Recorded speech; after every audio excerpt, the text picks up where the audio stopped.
seems to be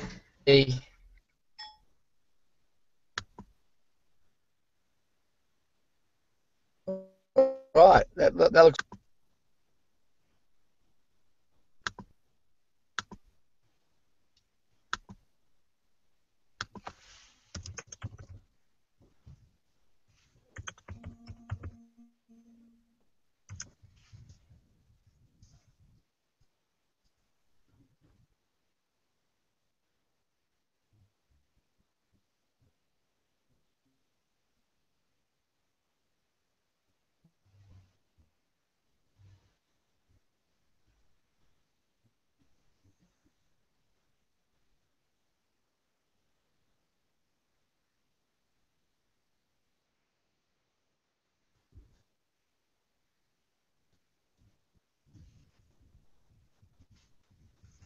I'm on. I'm going to basically make comment as we go. My aim is to make sure all guests join, hide their audio and hide video from my broadcast. No broadcast are muted. No. All right, so away we go.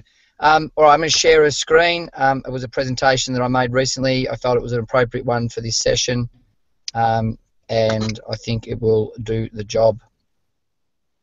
So here we go. Screen share.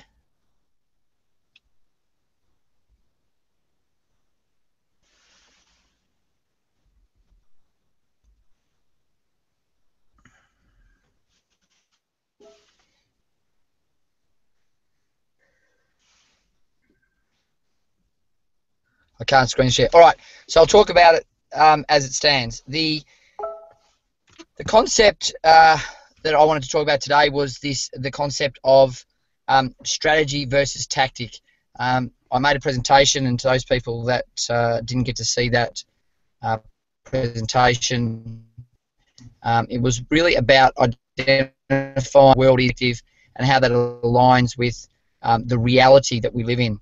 So in context of that, I have a presentation which I'd like to share with you, and for all the right reasons, I can't seem to get the screen share to work, so I'll ad-lib. The concept of tactic versus strategy is one that I'm quite passionate about. The primary essence of that is that typically strategic horizons were 5-10 years for business, and with some major changes taking place in the last decade, we're finding ourselves in a time where strategy isn't the most obvious thing in the day-to-day of a business, in that you can't plan 5 years out because too much is changing. So I think we need to, as businesses, really focus on the concept of strategic approach and tactical approach and the combination of those. So to give you some examples of that, I had a video that I was going to play, and that video basically identifies a few key things. So some statistics just to kick it off. In the year that it will come, there will be the same amount of data produced as the 5,000 years prior. So let's just perspective around the data capture, what we're grabbing as businesses and consumers, and how that aligns. Interesting to that conversation was there were some comments around the growth of China and the number of people that are similar to you and I. So things like the fact that there's 1,300 people that are identical to you and I in China. There are 1.3 billion people or 1.4 billion people. The IQ of the top 25 Chinese is the equivalent of the whole of the northern hemisphere of America. There's more PhDs in India than kids enrolled in school in Australia. So you put these statistics around and you identify where we live. We live in a time of gross change. You look at the technologies that are deployed now. We couldn't have even considered those technologies 5 years ago. Not even in 10 years ago, they would have been pipe dreams. And the reason is because the technology curve is so steep at the moment that the change or rate of change of improvement in things like manufacturing, CPU cost, CPU power, bandwidth power cost ratios, memory cost ratios or disk cost ratios are what was 1990? We're talking 1/10,000th the price, or 1/20,000th the price for some of these things. So we're talking about, if we equate the same amount of capability in 1990 to the cost now, statistically we are talking 1/10,000th to 1/20,000th the price. So you can flip it the other way and say, if we paid the same price now, what will we get? Well, we get 10,000 times the power. So our iPhones, our Androids, these are more powerful than supercomputers in the 70s. So that's the concept that I'm broaching today. The second side to it is that I don't want us to lose the human side at all, the human capital side of running business or being involved in business, because I think the human capital is the bit that is the standout. And as a society and as people, you know, my passion is that whilst technology is coming out of the horizon and is going to change the world we live in, I want us as people to engage as people. So I'm going to continue to work on this front and try and come up with a way in which to better do a hangout on air. I've still got a few people that come in and get involved, and I really appreciate those people, particularly yourself, Oscar. I'm going to start pushing this a bit harder. New marketing manager on. Continuing with my my ethos of strategy versus tactics, the main takeaways for me are in the areas of the obviously. So in straight line, what are the things I think are going to be disrupted? Well, I know for a fact that any industry that's got a large desire for content, has a community, and has the ability to create commerce around that, is an industry ready to be disrupted. Why? Because technology links or joins the dots that traditionally couldn't be joined through just straight line communication channels. So if we take that on a bit of a journey, we think that through, Facebook and Twitter and LinkedIn have changed the concept of 6 degrees of separation to 5 degrees of separation. That's how much of an impact they've had in social context. So that means in 5 people I should be able to get to Obama if I'm in a social network and I can use that social network correctly. So we're talking about a gross change in the way in which we operate, but both socially and linked to the technologies that sit around that.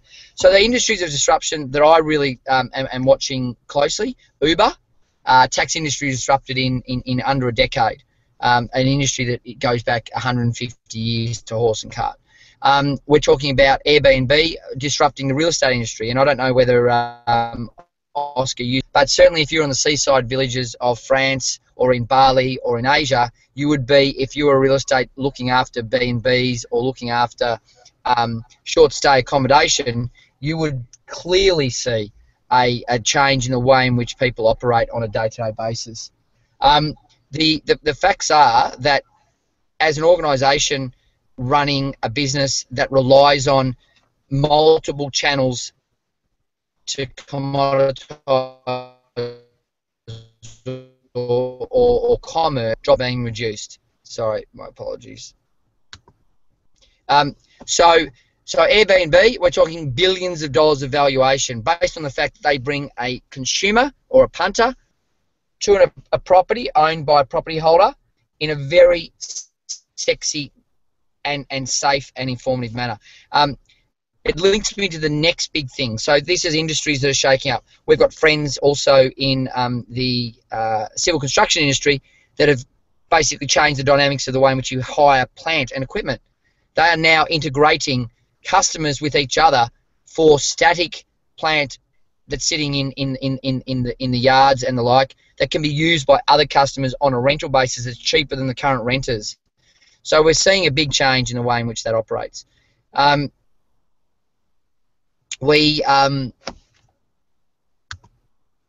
also have the concept of design now. So those organisations that have traditionally thought that, you know, just putting 2 people together gets an outcome, no longer.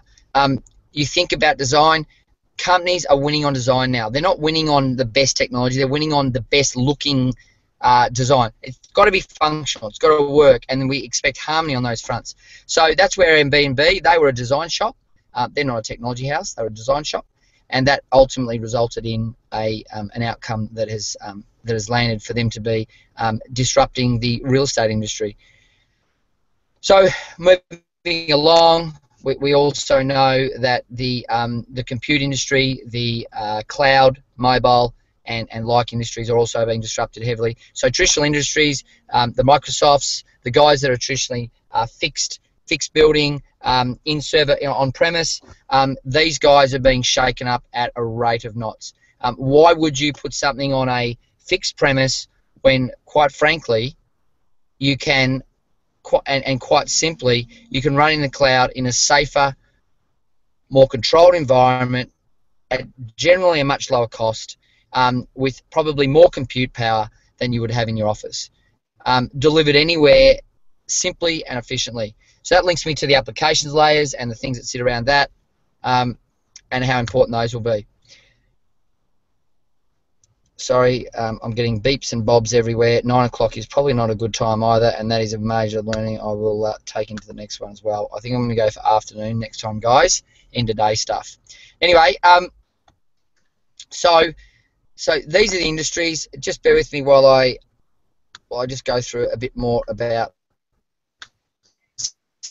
some of those even Prezi. So the other interesting areas that we need to consider are in the areas of manufacturing. So with the cost of compute and the cost of memory and the cost of disk and all of these things, it's clear that we will see a major shift in manufacturing over the course of the next 10 years. So much so that things will be invented that we don't even have on the school curriculum yet in 5 years. So we're going to have things and industries invented and things put into place that our kids can't even learn about. That's how fast change is. So the whole point of the conversation I bring into this forum, and something I want to get much better at, and something we're going to really push hard in the next 6 months to really knock out as a major feature for our business, is the concept of what if and why the hell not. Because if you can think about those two things, and you think about those in light of what we are and where we are today, there is no question in my mind that the conversations that we invoke and the people we engage with are people that everyone will want to engage with. Why? Because those people that care about those statements are the ones that are going to be the thought leaders into the future. So guys, hang in with me. I really appreciate your feedback. I'll go through a couple of extra things now, but because it's a bit disjointed, I don't want to lose an audience. I will refer to another session in a month, and I'm going to do it in a booth, and I'm going to do it the right way and at the right time. So again, it seems like it's not something I've landed efficiently or effectively. I'm going to change that because I honestly believe in the format of bringing people together to discuss what's going on. Now, Oscar, you're the only man in the audience today. I'm really sorry that I haven't been able to hear your comments. Have you got anything that you wanted to add to that conversation? Have you got anything that you could send me in what you think would be a time, a time of the month, a time of the day, and a rough list of content that you would really enjoy to look at?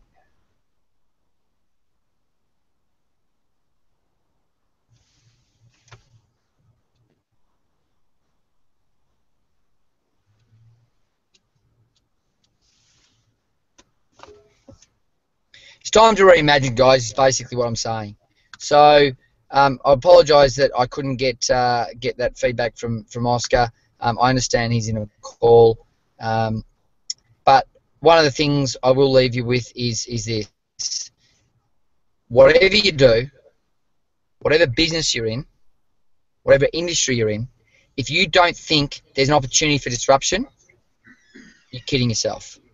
And if you're not preparing for disruption from a strategic angle, that is preparing for disruption strategically, but acting tactically to make sure your business is self-sufficient and certainly a point of difference to the competition in which you operate, then you're going to be in a position of weakness. And from that takeaway, we're going to work really strongly on a couple of key points. Technology over the horizon, what are these things coming at us, and I'll continue to focus on that initiative. But the other one I want to focus on is that we're going to focus on a social initiative that links to that, and that is how can we better connect with the people around us, the people that have the same opinions and feelings, such that we can deliver a message that makes sense to the community, makes sense to our families, and makes sense to the business operators in the market, to ensure that we're all sustainable, that we all compete efficiently, and that our little community is a winning community. Thank you for your time today. I appreciate the fact that this was a bit jumbled from a car at Docklands on a Google Chromebook with a tethered Note 4. To give you some indication of that, that is something we couldn't have done 3 years ago in our dreams. So here we are, broadcasting live from the car. That is the deal, and I sign off. Thank you very much for your time. I appreciate your wisdom, and I'm really looking forward to driving this forum. I've got a group of followers now from the presentation we made on Friday who I'm going to start inviting, and I'm going to be very specific rather than generic on who I invite. And I'm really keen on your feedback as a group as to when you think is the most appropriate time. 9 o'clock is when every other side to it is that some businesses operate differently in this industry. Some finish at 3, some finish at 5, some start at 7, etc. So I'd love your feedback. I'm going to post a questionnaire out to the group on when's the best time to talk about these things. And I look forward to involving myself in this event with you guys into the short and medium term. Thank you very much.